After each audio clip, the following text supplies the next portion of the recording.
मनोज जरांगे पाटलाचं जे उपोषण किंवा जे आंदोलन चालू आहे, त्यामध्ये मी टिप्पणी करणं योग्य नाही आहे. पण ते जाणार आहेत. पण ह्याच्यामध्ये मला खात्री आहे, माननीय मुख्यमंत्रीच्या नेतृत्वाखाली काही ना काहीतरी तोडगा निघेल. व्हायचं एकत्र नाही व्हायचं त्यांचा विचार ते ठरवतील. पण त्यांनी मतदारांवरती काही फरक पडणार नाही. कारण मतदारांना आपापला विकास पाहिजे. महानगरपालिकेच्या निवडणूक आलेल्या आहेत आणि सर्वच पक्ष त्याच्या तयारीला लागलेत. राष्ट्रवादी काँग्रेस आणि शिवसेनेचे विभाजन झाल्यानंतर ही पहिलीच महानगरपालिका निवडणूक होणार आहे. खरं म्हणलं छत्रपती संभाजीनगर ही शिवसेना आणि भाजपची बालेकिल्ल्याची महानगरपालिका म्हणून ओळखल्या जायची. मात्र आता शिवसेना आणि भाजप यांच्यामध्ये युती असली तरी पण त्यांचा एक गट ठाकरे गट हा वेगळा आहे. त्यामुळे नक्कीच आता ही महानगरपालिका दोन्ही पक्षाला कशा प्रकारे सामोरे जाईल हेही पाहावं लागेल. आपल्यासोबत भाजपचे ज्येष्ठ नेते आणि खासदार भागवतजी कराड साहेब आहेत. कराड साहेब, 30 वर्ष युतीमध्ये तुम्ही होते. दोन्ही पक्षाचं विभाजन झालंय, ठाकरे गट शिंदे गट वेगळे झालेत. आता तुमच्या पुढे काय आव्हान असणार आहे आणि कशा प्रकारे तुमची तयारी सुरू आहे? 1988 साली छत्रपती संभाजीनगरची महानगरपालिका स्थापन झाली आणि तेव्हापासून सातत्यानं भारतीय जनता पार्टी आणि शिवसेना अर्थात महायुतीचं राज्य इथं आहे. आता शिवसेनेमध्ये 2 गट पडलेले आहेत. पण खरी शिवसेना ही शिंदे साहेबांची आहे.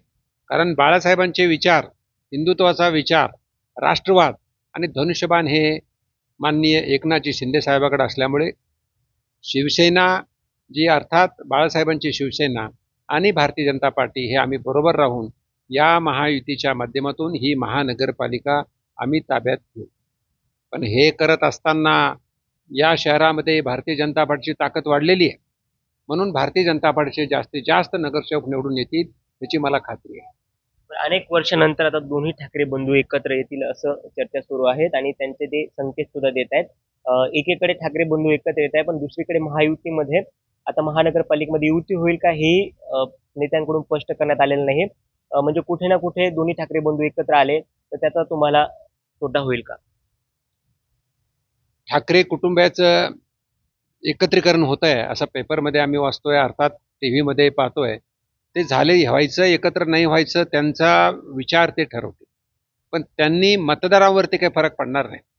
कारण मतदारांना आपापला विकास पाहिजे आणि मतदारांना कळून चुकलंय की भारतीय जनता पार्टी आणि बाळासाहेबांची शिवसेना ही महाराष्ट्रामध्ये चांगला विकास करते. माननीय देवेंद्रजी फडणवीस साहेबांच्या नेतृत्वामध्ये महाराष्ट्र एक विकसित राज्य बनत आहे. त्याचबरोबर देशामध्ये प्रधानमंत्री मोदी साहेबांच्या नेतृत्वामध्ये सुद्धा भारत एक विकसित राष्ट्र बनत आहे.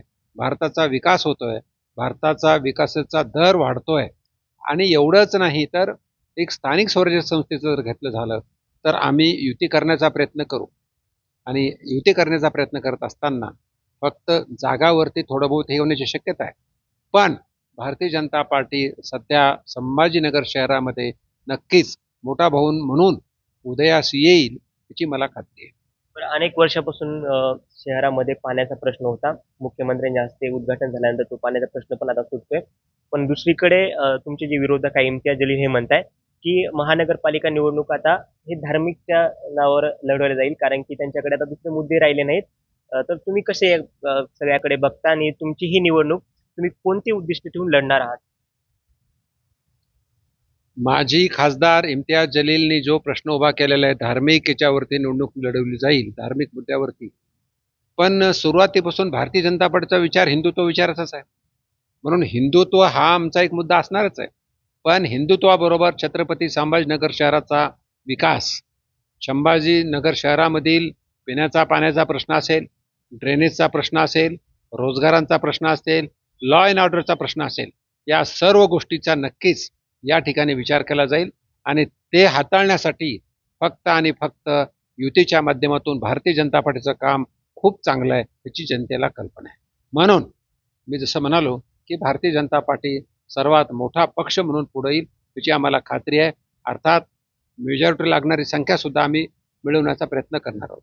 राज्यभरात मागील काही महिन्यांपासून अनेक विषय चर्चेत राहिले. मराठीचा मुद्दा असो की नंतर मग मराठा आरक्षणासाठी मनोज जरांगे यांचे आंदोलन असो.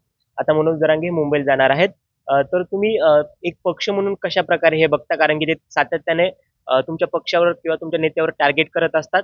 त्यामुळे महानगरपालिकेमध्ये किंवा येणाऱ्या कोणत्याही निवडणुकांमध्ये याचा परिणाम तुमच्यावर होईल का? आणि हा परिणाम होऊ नये यासाठी तुम्ही काय कृती केलेलं आहे? मराठा समाजाला आरक्षण मिळावं ही सुरुवातीपासून भारतीय जनता पार्टीची एक मागणी होती आणि ती जबाबदारी म्हणून आमचे यशस्वी मुख्यमंत्री माननीय देवेंद्रजी फडणवीस साहेबांनी तसा आरक्षणसुद्धा विशेष कॅटेगरीला म्हणून दिलेलं आहे 10%.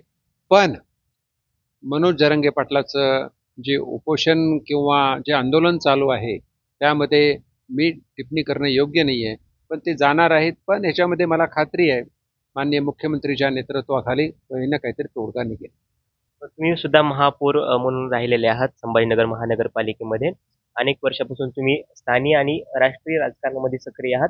तर तुम्हाला काय वाटतं आता महानगरपालिकेच्या निवडणुकीमध्ये काय उद्दिष्ट ठेवून पक्षाने पुढे जायला हवं? तुम्ही तुमचे उद्दिष्ट सांगितले.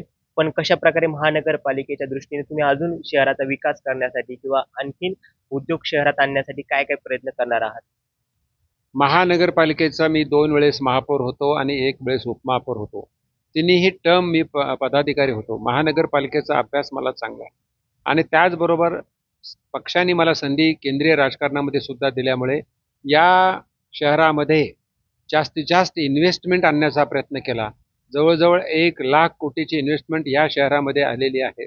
या शहरामध्ये PNG गॅस लाईन असेल, या शहरामध्ये पिण्याच्या पाण्यासाठी असेल, या शहरासाठी ESICच्या माध्यमातून हॉस्पिटल उघडायचं असेल आणि त्याचबरोबर जायकवाडी धरणावरती फ्लोटिंग सोलार असेल, असे वेगवेगळे प्रकल्प मी आणण्याचं काम केलं आहे.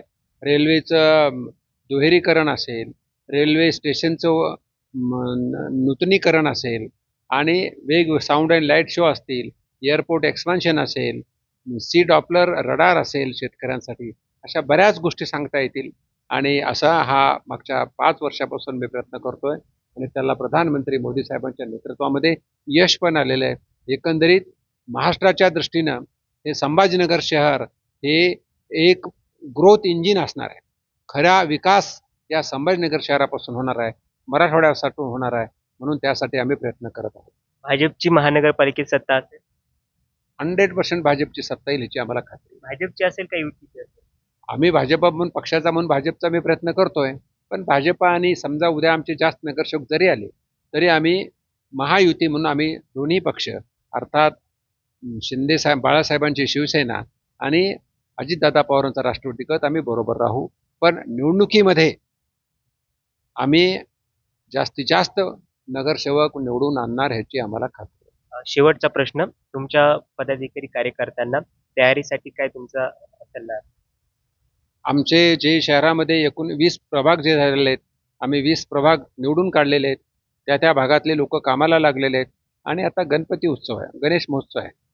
केंद्रीय नेत्यांनी आम्हाला सांगितल्याप्रमाणे जास्तीत जास्त ऑपरेशन शेंदूरवरती आणि महाराष्ट्राच्या विकासावरती देखावे दाखवावेत असं आम्ही सांगितलेलं आहे. त्याच्यावर आम्ही निरीक्षणसुद्धा करणार आहोत आणि जे चांगलं काम करतील त्यांना आम्ही प्राईजसुद्धा देणार आहोत.